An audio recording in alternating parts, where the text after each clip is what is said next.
Hi, I'm Margo Sorum, and welcome to our discussion about the breath, or pranayama. And really, when we start talking about the breath, we have to talk about tension, because tension is what is hijacking us from breathing well. So we're going to do a little experiment, and I'd like you to make a fist with your right hand. This is my right hand. And you're going to let your left hand be released.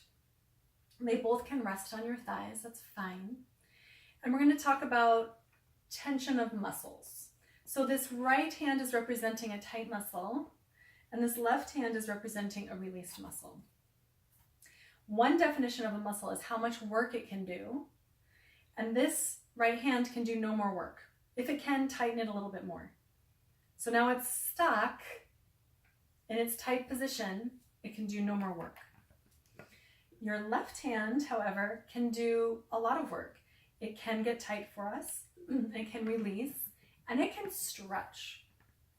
So this is a very important principle. Released muscles are able to be strong and flexible and functional.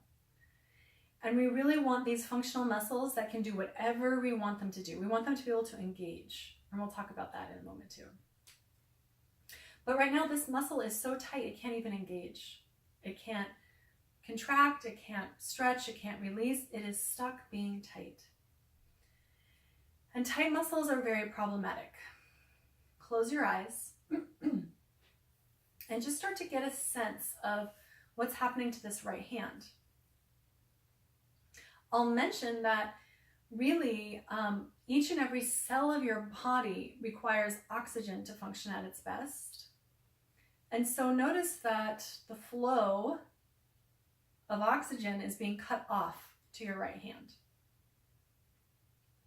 So just see emotionally how that feels. And notice if it feels a little bit like your right hand wants air. It's dying for a breath of air.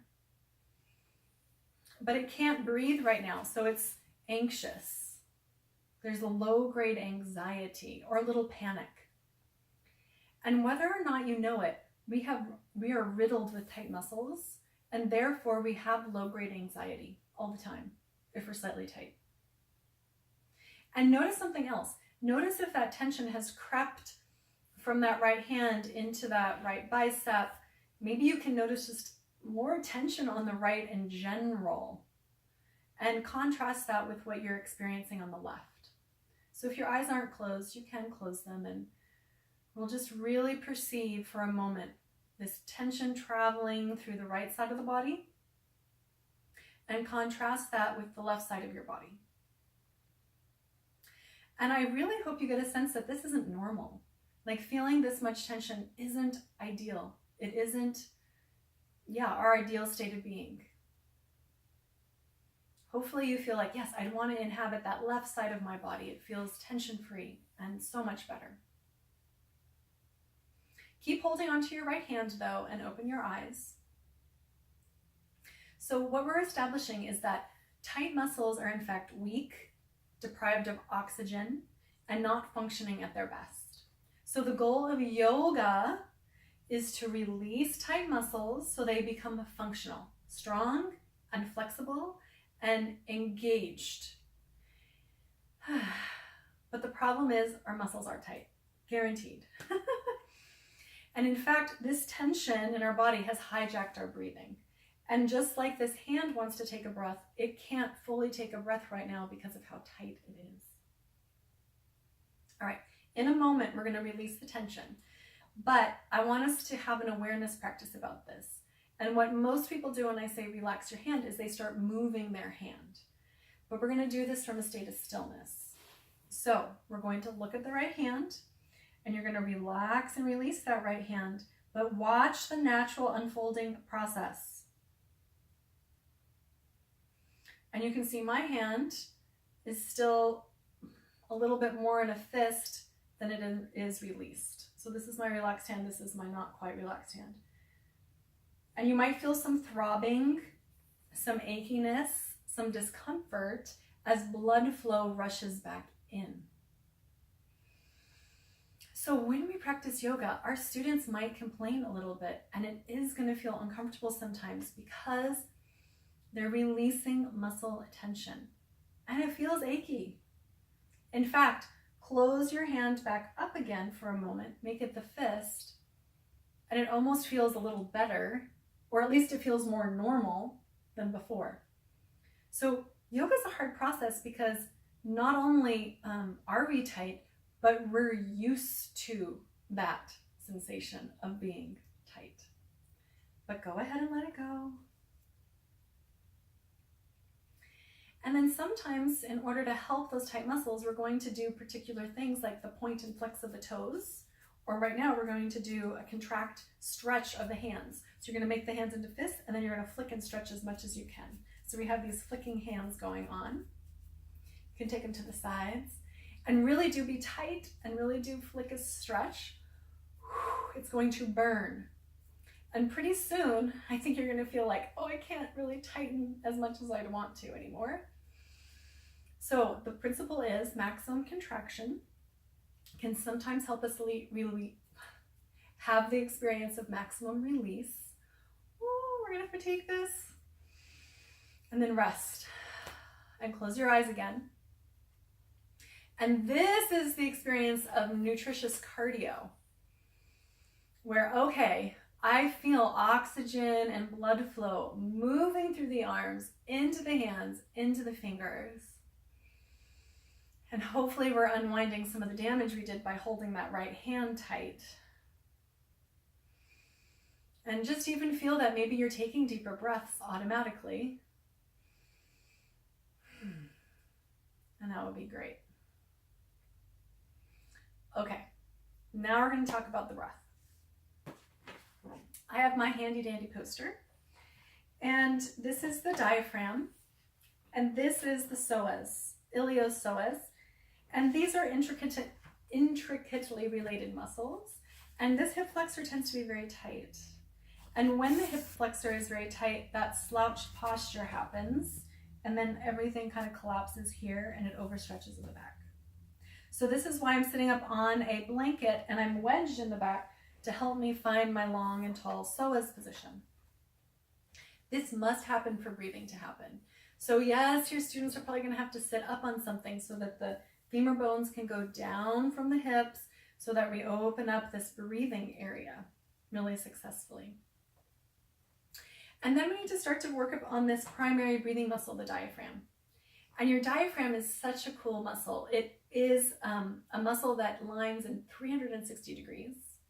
Its origin and insertion point are the same. It docks into a tissue. Literally, the knot in your stomach is a real thing, and it's this connective tissue of the diaphragm attaching to your spine at that spot.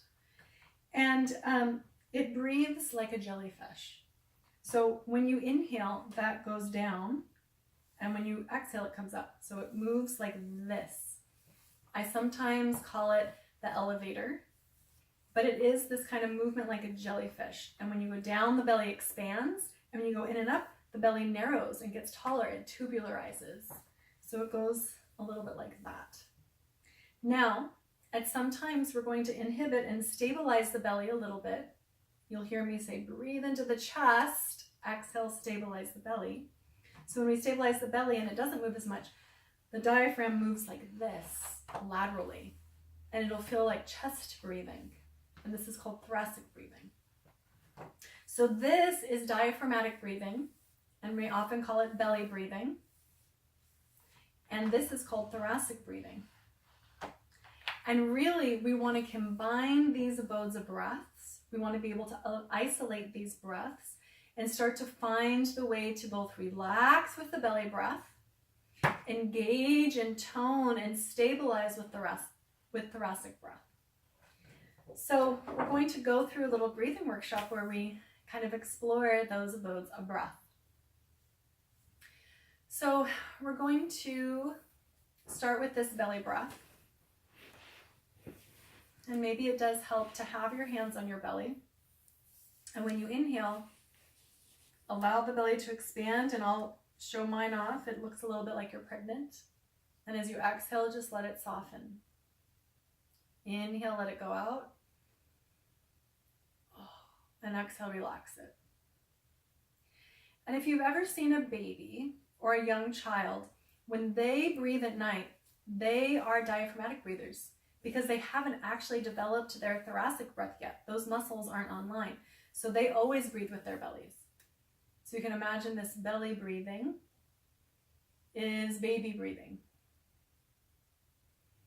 And ideally at night, we relax enough that we become belly breathers again. Like we've been so ingrained to like suck it in that we hold tension here. And then it gets very difficult and we minimize the amount of breath work. And all of this is tense down here.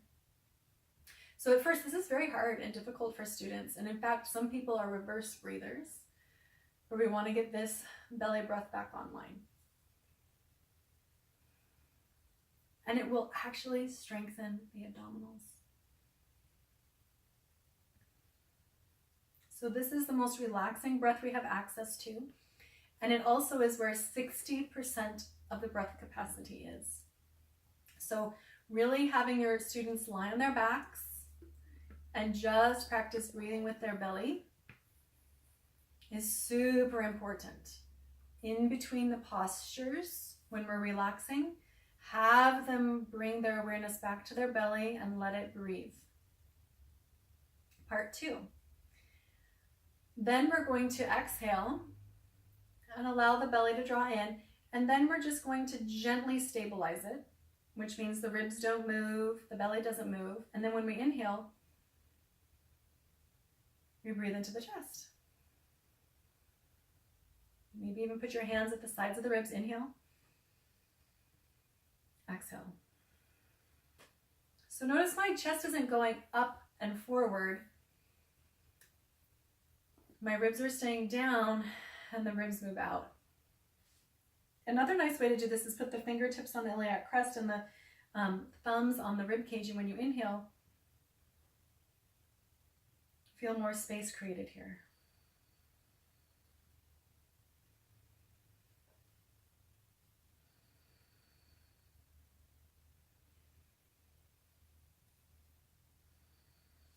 It's really nice to do these in different positions. So laying on the back is really nice because then you're not fighting gravity at all.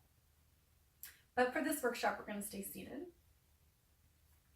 And then the breath that tends to combine these two breaths is called a complete yoga breath. And you can combine it in a lot of different ways. So inhale into the belly, updraft and fill into the chest, upper back, sides of the ribs. Exhale, empty the belly and empty the chest. Inhale, fill the belly, fill the chest, empty the belly, empty the chest. We can do another kind of breathing and it's called, I like to call it pitcher breathing, like filling up a pitcher of water. So to fill up the pitcher of water, you have to fill up the belly first and then fill up to the top. So fill up the chest too. And then when you pour it out, you have to empty out the chest first and empty out the belly second. Inhale the belly first, chest fills up, and then you can pretend to empty the top of the pitcher, the chest first, and the belly second. It's a nice pranayama you can do with your students. Call it pitcher breathing and practice filling the belly, filling the chest, emptying the chest, and then emptying the belly. But the natural way that we start to breathe in yoga is thoracic to diaphragmatic, diaphragmatic to thoracic. And the breath that will automatically start this muscular process is Ujjayi pranayama. So you're going to take your hands around your throat, kind of by the Adam's apple, and you're going to gently clear your throat like this. And you're going to feel those muscles engage when you clear your throat. And then you're going to barely clear your throat, but you're going to keep breathing.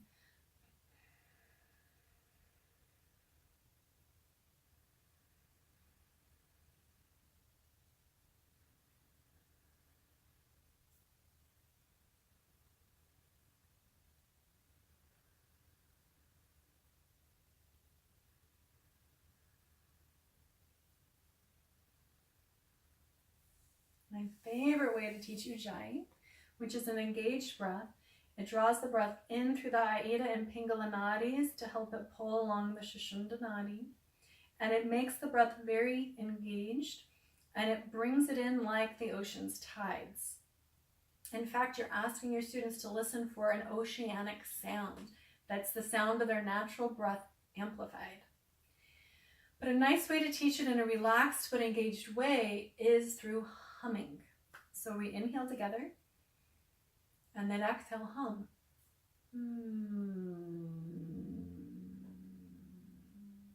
During the inhalation, pretend you're still humming.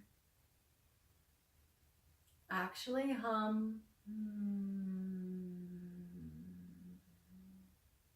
Inhale like that. And then pretend you're humming as you exhale. And pretend you're inhaling, or pretend you're humming when you inhale.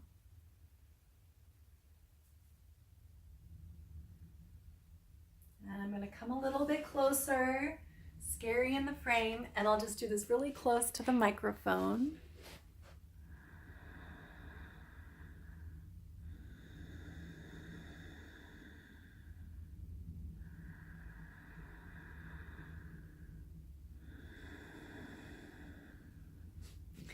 And this breath restricts the breath a little bit, engages, and allows things to happen just so.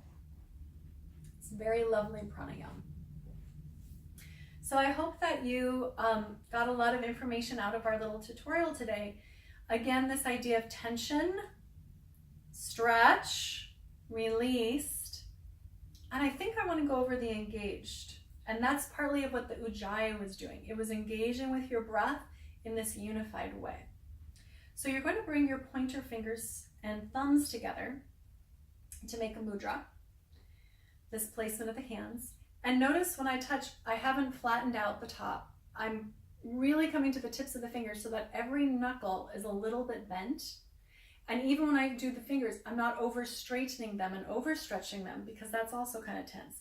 It's that perfect amount of stretch, strengthen. Close your eyes and hold this mudra and have the fingertips barely meet. Pretend you're pulling them apart. Through each finger, you're pretending to stretch and strengthen. And then do a few Ujjayi breaths and feel that length and strength as well. And it's engaged in the front, in the back, outside and inside, in all dimensions, in 360 degrees. And then look at your hands again and see if they're in their kind of engaged way. They're not tight and they're not overstretched. They're just perfect. And you can really feel the stretch strengthen along muscles in your forearms and in your hands. And then go to your middle finger. And again, be careful not to over straighten, but find that really perfect. And watch your thumb. Make sure the knuckle's a little bent. And then these others as well. And ooh, my pinky's overstretching, so I have to back off and find that place where if I pulled my own fingers, it would be a little tug of war. And that's how much engagement there is, that little tug of war amount. And do that with the fourth finger. Ooh, bend your knuckles just the right amount. So they're not overstretched, they're not over tight, they're in that sweet spot. And this takes a ton of awareness to begin to really discern. Do it with your pinkies too. But this is also what you're looking for in all your postures. So for example, when I'm seated like this position is too tight and overstretched. This position is way too tight and overdone. There's this perfect middle spot where there's a sweet spot where it becomes that sweet spot of engagement. That's the same thing for any of our seated postures as well. When the leg is out, I want to come into the pose where if I bend my knee a little bit, this is actually my perfect engaged position. This is just floppy and over flexible. And we could be in a place where we're just too tight and rigid and pulling. So there's this delicate in between where in our poses we're looking for this perfect mudra that's happening through the legs, through the torso, and through the fingertips, to be just the right amount of stretch, strengthen, stabilization, and mobilization. And of course this takes years, but that awareness of good posture is going to help tremendously to support the good breath, the right amount of tone and engagement, and so things aren't over tight. I hope this was intriguing and captivates your attention. And of course, I love doing private sessions also. So if this is something you want to work on to find your little sweet spots, that's totally possible. Namaste.